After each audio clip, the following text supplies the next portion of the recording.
আরে, এখানে কি থালা বাসনগুলো শুধু বসে বসে ঘষলেই হবে?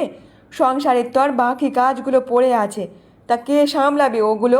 আর এই জামা কাপড়গুলো ধুয়ে গেলাম, তাড়াতাড়ি গিয়ে কেচে নিয়ে আয়, বুঝেছিস? বলছিলাম মা, একটুখানি অপেক্ষা করে যান। আমি এই থালা বাসনগুলো মাজার পর একটু মেয়েকে খাইয়ে দেব। ও যে খিদের জ্বালায় অনেকক্ষণ ধরে ছটফট করছে। সংসারে এটা ওটা কাজ করতে করতে ওর খাওয়ানোটাই হয়নি। তাই ওর খাইয়ে দাইয়ে এই জামা কাপড়গুলো কেচে নিয়ে আসবো। কি বললি তুই? তোর ওই মেয়ের জন্য আমার এই জামা কাপড়গুলো এখানেই থাকবে? না, আগে আমার জামা কাপড়গুলো কেচে নিয়ে আয়, তারপর তুই এসে তোর মেয়েকে খাওয়াস। তোর মেয়ের জন্য যেন আমার জামা কাপড় পরে থাকবে, সেটা আমি কখনো হতে দেব না। দিতে তো পারতিস একটা ছেলে, তবু নয় দেখতাম, কিন্তু দেখে দেখে একটা কাল সাপের জন্ম দিয়েছিস। মা, এমনভাবে কেন বলছেন? ও তো আপনার নাতনি হয়। তাহলে এমনভাবে কেন বলছেন? যদি ছেলে কিংবা মেয়ে, সেটা তো বিধাতাই জানে। আমি কি করে পড়বো বলুন তো মা? আপনি সব সময় আমাকে কথা শোনান। কেন, মেয়েরা কি মানুষ না? আপনি তো একটা মেয়ে, তাহলে একটা মেয়ে হয়ে একটা বাচ্চা শিশুকে এমনভাবে বলছেন? কি বললি? আমার মুখে মুখে তুই কথা বললি? আজকের খোকাকে বাড়িতে আসতে দে। তোর একদিন কি আমার একদিন। তোর মেয়ের জন্য দরদ উতলে উঠেছে না? যদি না আমার খোকাকে বলেছি, তোকে এই বাড়ি ছাড়া করে দেবো, তুই শুধু দেখে নিস। মা, আপনার পায়ে পড়ছি, আপনার ছেলেকে এই সব ব্যাপারে কোনো কিছু বলবেন না। আপনি তো জানেন আপনার ছেলে রেগে গেলে কেমনভাবে আমার উপর অত্যাচার করে, আমাকে খুব মারে। আমার খুব কষ্ট হয় মা। আমি আপনার সব কাজ করে দেবো মা, যা বলবেন আমি তাই করে দেবো। কিন্তু আপনার ছেলেকে বলবেন না মা, দয়া করে বলবেন না। তারপর কমলা আলোকে এসব উল্টোপাল্টা কথা শুনিয়ে সে ঘরের মধ্যে চলে যায় রেগে মেগে। তারপর আলো সংসারের সব কাজ এক এক করে করে ফেলে।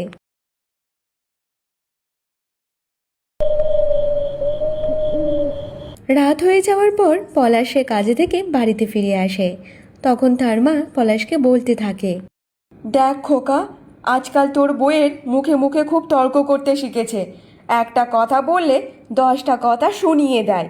আজকে যখন সকালে আমি বললাম যে বৌমা, আমার জামা কাপড়গুলো কেচে দাও, তখন তোর বউ আমাকে বলল যে মা, আমি এখন পারবো না, এখন নাকি ওর মেয়েকে দুধ খাওয়াবে। তাহলে তুই ভাব যে আমি তাহলে কি বলবো।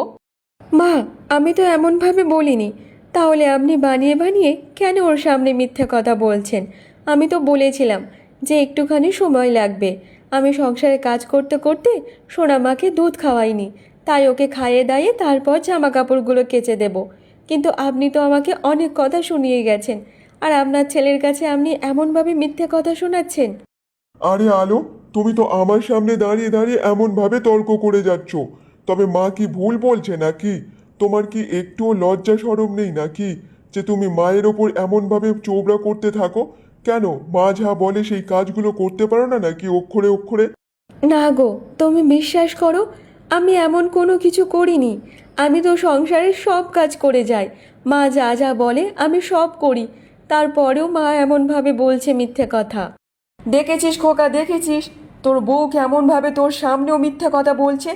সত্যি, তখন আমি বলেছিলাম যে এই মেয়েকে বিয়ে করিস না, করিস না, তবু তুই আমার কথা শুনলি না।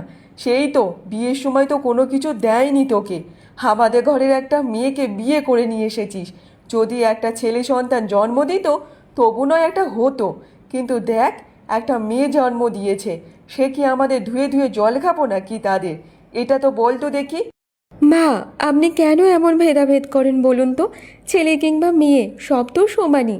তবে ছেলেদেরকে যেমনভাবে আপনি তৈরি করবেন, মেয়েকে তেমনভাবে তৈরি করুন না। দেখুন না, সেই মেয়ে আপনার মুখ উজ্জ্বল করে কিংবা করে না। একবার তো চেষ্টা তো করে দেখুন। আরে আলো, আবার তুই মুখে মুখে কথা বলছিস? চল আজকের ঘরে, তোর অবস্থা আজকের আমি করে দেবো। তবে মা, তুমি ঠিকই বলেছ, এরকম ধরনের মেয়েকে বিয়ে না করাই ভালো। ভিখারি ঘরের মেয়েকে বিয়ে করে আমি আমার জীবনের সব থেকে বড় ভুলটা করেছি মা, বড় ভুল করেছি। আলো, চল আমার সাথে, আজকে তোর অবস্থা খারাপ করব। তারপর পলাশ আলোকে ঘরের মধ্যে নিয়ে যায়।